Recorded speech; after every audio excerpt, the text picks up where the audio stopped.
Hi friends, நம்ம சிங்கப்பெண்ணை ஆனந்தி வாழ்க்கையில் அன்பு விடாபடியாக நிற்கிறாரு. ஆனந்தி தான் என் பொண்டாட்டி, இதை யார் தடுத்தாலும் மாற்ற முடியாது.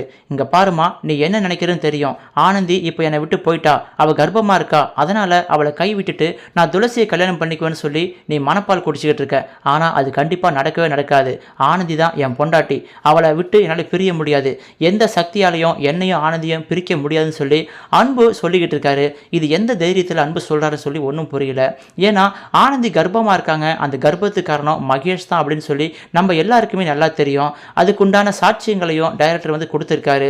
இந்த சூழ்நிலையில் மகேஷும் ஆனந்தி தான் சேர போகிறாங்க அப்படின்னு சொல்லி எல்லாம் நினச்சிக்கிட்டு இருக்கும்போது இடையிடையே வந்து அன்பு வந்து ஆனந்தி தான் என் பொண்டாட்டி, எந்த சக்தியாலும் இதை பிரிக்க முடியாது, நான் ஆனந்தி கூட சேர்றேனா இல்லையா பாருன்னு சொல்லி சவால் விடுறாரு.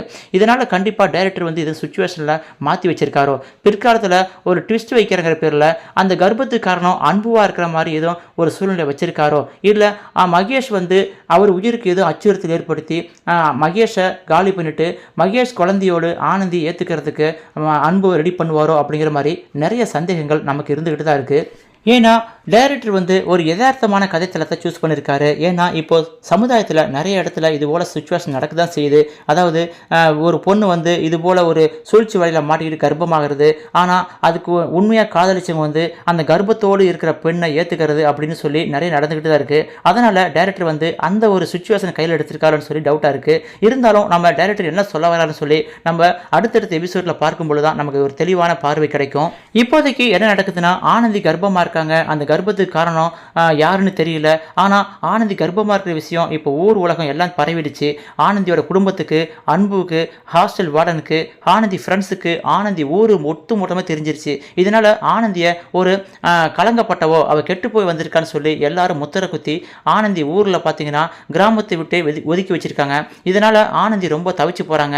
இருந்தாலும் உன்னுடைய கற்பு கலங்கப்படலை, நீ வேணும்னு தப்பு பண்ணலை அப்படின்னு சொல்லி நிரூபிக்கிறான்னு சொல்லி இப்போ ஆனந்தியும் ஒரு சவாலோடு சென்னைக்கு வந்திருக்காங்க. அன்புவும் ஆனந்திக்கு பக்கபலமாக இருக்க. ஆனந்தி, நீ ஒன்றும் கவலைப்படாத, நான் இதை யாருன்னு கண்டுபிடிக்கிறேன், உனக்கு இது போல ஒரு தீங்கு இழைச்சவனை கண்டுபிடிச்சி தண்டனை வாங்கி தர விட மாட்டேன், இந்த சமுதாயத்தில் நீ நல்லவோ, நீ வந்து எந்த தப்பும் பண்ணலன்னு சொல்லி நிரூபிப்பேன்னு சொல்லி இப்போ ஆனந்திக்கு சப்போர்ட்டாக அன்பு நின்றுட்டு இருக்காரு.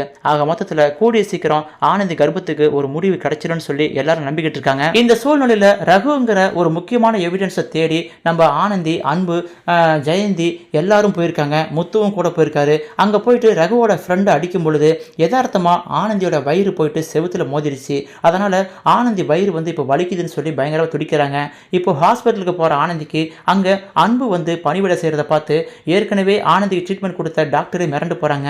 பரவாயில்லம்மா, இந்த அன்பு வந்து நல்ல பையன், உன்னை இந்த கலங்கத்திலிருந்து காப்பாற்ற வந்த ஒரு ஆண் தேவதை, நீ அன்பு கையை பத்திரமா பிடிச்சிக்கோ, அன்புவை தவிர உனக்கு யாரும் ஆறுதல் தர முடியாதுன்னு சொல்லி அந்த டாக்டர் சொல்கிற அளவுக்கு கூட அன்புவோட கேரக்டர் வந்து ரொம்ப சூப்பராக இருக்குது. உண்மையை சொல்ல போனால் இது போல சுச்சுவேஷனில் தன்னுடைய காதலி வந்து கலங்கப்பட்டிருக்கா, யாரோ ஒருத்தனோட கருவை வந்து வயிற்றுல சுமந்திருக்கான்னு சொல்லி எந்த ஒரு காதலனும் தெரிஞ்சுக்கிட்டானா கண்டிப்பாக தூக்கி எறிஞ்சிட்டு போயிடுவான். ஆனால் இந்த இடத்துல ஆனந்தி மேலே உள்ள நம்பிக்கையாலையும் ஆனந்தி மனசை மட்டுமே காதலிச்சதால அன்பு இந்த இடத்துல, ஆனந்தி நீ எந்த தப்பும் பண்ணல, நீ எந்த தெரிஞ்சே கலங்கப்படலை, ஆக மொத்தத்தில் உனக்கு ஏதோ ஒரு சதித்திட்டம் நடந்திருக்கு அப்படின்னு சொல்லி புரிஞ்சுக்கிட்டு இப்போ ஆனந்திக்கு பக்கபலமாக நிற்கிற ஒரு உன்னதமான காதலனா அன்பு மாறி இருக்காரு. இதுக்கு மத்தியில் அன்போட வீட்டில் வந்து, இங்கே பாரு அன்பு, உனக்கு தான் ஆனந்தி இல்லைன்னு ஆயிடுச்சுல, பேசாமல் நம்ம அண்ணன் பொண்ணு துளசியை மேரேஜ் பண்ணிக்கோ அப்படின்னு சொல்லி அன்புவோட அம்மா லலிதா அம்மா ப்ரெஷர் பண்ணவும் அன்பு இந்த இடத்துல பயங்கரமாக டென்ஷன் ஆகிறாரு.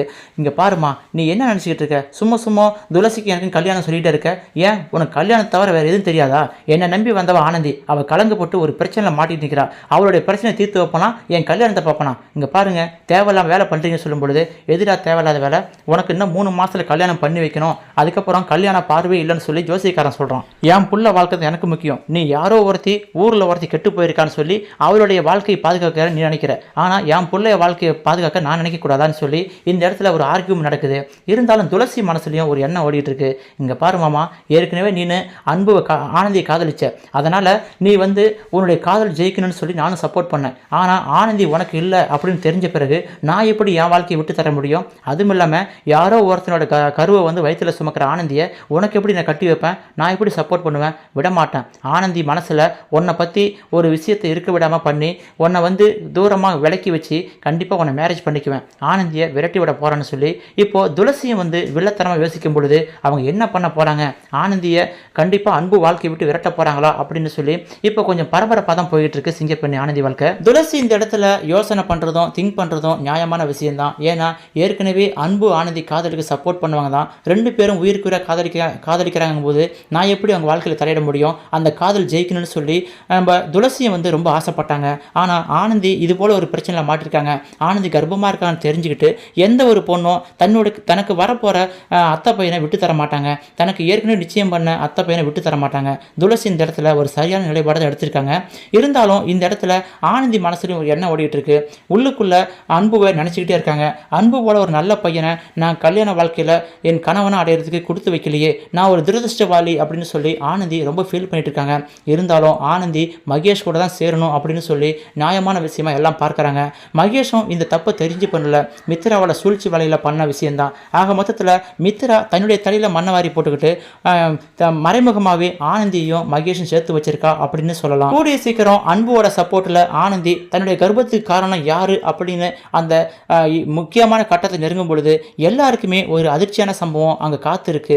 ஏன்னா இப்படிப்பட்ட ஒரு ஐயக்கியம் எவன்டான்னு சொல்லி தேடும் பொழுது அந்த இடத்துல மகேஷ் தான் அப்படின்னு சொல்லி உண்மை தெரியும் பொழுது உண்மையிலுமே எல்லாருக்கும் அதிர்ச்சியாக இருக்கும். ஏன் இந்த விஷயம் மகேஷுக்கே ரொம்ப அதிர்ச்சியாக இருக்கும். நானும் ஆனந்தி வாழ்க்கை கெடுத்தேன் அப்படின்னு சொல்லி மகேஷை ரொம்ப வேதனைப்படுற மாதிரி பிற்காலத்தில் நடக்கும். ஆனால் அதுக்கு முன்னாடி டைரக்டர் என்ன சொல்ல வரான்னு சொல்லி அடுத்தடுத்த எபிசோடை பார்க்கும் பொழுது நமக்கு ஒரு சில பார்வைகள் தெரிய வரும். வெயிட் பண்ணி பார்க்கலாம் சிங்கப்பெண்ணி ஆனந்தி வாழ்க்கையில் டைரக்டர் என்ன சுச்சுவேஷனை கொண்டு வர போறாரு. அன்புவும் ஆனந்தி சேர போறாங்களா இல்லை மகேஷும் ஆனந்தி சேர போறாங்களான்னு சொல்லி ஆரம்பத்திலிருந்தே ஒரு சரியான ஒரு குழப்பத்தை இன்னும் பேலன்ஸ் பண்ணி கூட்டிகிட்டு வராரு. உண்மையிலுமே டைரக்டர் வந்து ரொம்ப திறமைசாலி தான். ஏன்னா இப்படி நம்மளால கணிக்க முடியாத ஒரு சுச்சுவேஷனை அவர் கொண்டு வரும் பொழுது அவர் இந்த கதைத்தளத்தை எப்படி சூஸ் பண்ணி எழுதியிருக்காருன்னு சொல்லி பார்த்தா ரொம்ப பிரமிப்பதாக இருக்குது. வெயிட் பண்ணி பார்க்கலாம் சிங்கப்பெண்ணி ஆனந்தி வாழ்க்கையில் மேலும் என்ன சம்பவம் நடக்குன்னு சொல்லி அடுத்தடுத்த வீடியோவில் தொடர்ந்து மீட் பண்ணலாம். இந்த வீடியோ பிடிச்சிருந்தால் லைக் பண்ணுங்கள். இந்த வீடியோ பற்றி உங்கள் கருத்துக்களை மறக்காமல் பதிவிடுங்க. மீண்டும் அடுத்தடுத்த எபிசோடில் தொடர்ந்து மீட் பண்ணலாம். நீங்கள் இன்னும் நம்ம சேனலை சப்ஸ்கிரைப் பண்ணலாம், மறக்காமல் சப்ஸ்கிரைப் பண்ணிக்கொண்டு நமக்கு ஆதரவு தாருங்கள். மீண்டும் அடுத்த வீடியோவில் சந்திக்கலாம். தேங்க்யூ ஃபார் வாட்சிங்.